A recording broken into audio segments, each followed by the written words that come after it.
Kaleshwaram commission ఇచ్చిన report పై అధికారులు ఇచ్చిన బ్రీఫ్ గురించి మంత్రులు ముఖ్యమంత్రి వివరించారు. ఆర్థిక శాఖ మంత్రి బట్టి విక్రమార్క, ఇరిగేషన్ శాఖ మంత్రి ఉత్తమ్ కుమార్, ముఖ్యమంత్రి రేవంత్ రెడ్డి దీనిపైన వివరణ ఇచ్చారు. ఆ రోజులో మొత్తం ఈ ప్రాజెక్ట్ అంతటికీ కూడా కర్త కర్మ క్రియ అన్ని అప్పటి ముఖ్యమంత్రి కేసీఆర్ ఆదేశాలతోనే చేశారు. ఎటువంటి క్షేత్రపరమైనటువంటి పరిశీలనలు లేకుండా చేసినటువంటి ప్రాజెక్ట్ ఇది.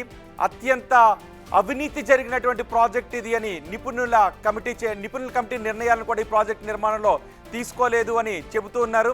అంతేకాదు ముఖ్యమంత్రి చాలా కీలక వ్యాఖ్యలు చేశారు. ఈ ప్రాజెక్టు గురించి పీసీ ఘోష్ కమిషన్ ఇచ్చిన రిపోర్ట్ను అసెంబ్లీలో చర్చకు ప్రవేశపెడతాము. ఆ చర్చకు ముఖ్యమంత్రి కూడా అప్పటి ముఖ్యమంత్రి కూడా రావాల్సి ఉంటుంది, కేసీఆర్ కూడా రావాల్సి ఉంటుంది. అందరితోనూ చర్చించిన తరువాత మాత్రమే ప్రభుత్వం దీనిపైన ఏం చెయ్యాలి అనే విషయంపై నిర్ణయం తీసుకుంటుంది అని ముఖ్యమంత్రి రేవంత్ రెడ్డి అన్నారు. పేరు మార్చి అంచనాలు మార్చి అవినీతికి పాల్పడి అక్రమాలకు పునాదులు వేసి నిర్మించిన కాళేశ్వరం ప్రాజెక్టు ఈరోజు కూలిపోయింది. స్పష్టంగా కమిషన్ ఇందులో ఈ వివరాలన్నిటిని పొందుపరిచింది. దానికి సంబంధించిన ప్రజాప్రతినిధులు, ఐఏఎస్ అధికారులు, ఇంజనీరింగ్ నిపుణులు, నిర్మాణ సంస్థలకు సంబంధించి పూర్తి వివరాలను విశ్లేషణాత్మకంగా వారు రిపోర్ట్ ఇవ్వడం జరిగింది.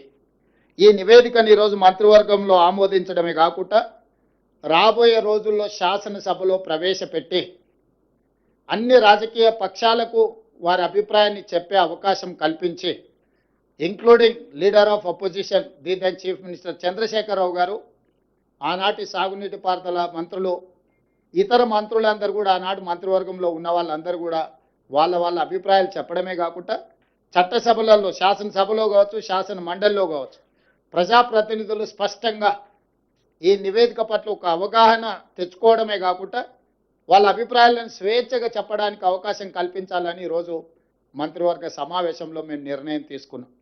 అందుకే ఈ 665 పేజీల నివేదికను తొందరలోనే శాసనసభ, శాసన మండలి సమావేశాలను ఏర్పాటు చేసి అక్కడ ఈ నివేదికను ప్రవేశపెట్టి అందరి అభిప్రాయాలు పరిగణలోకి తీసుకున్న తర్వాత భవిష్యత్ కార్యాచరణను కమిషన్ సూచించిన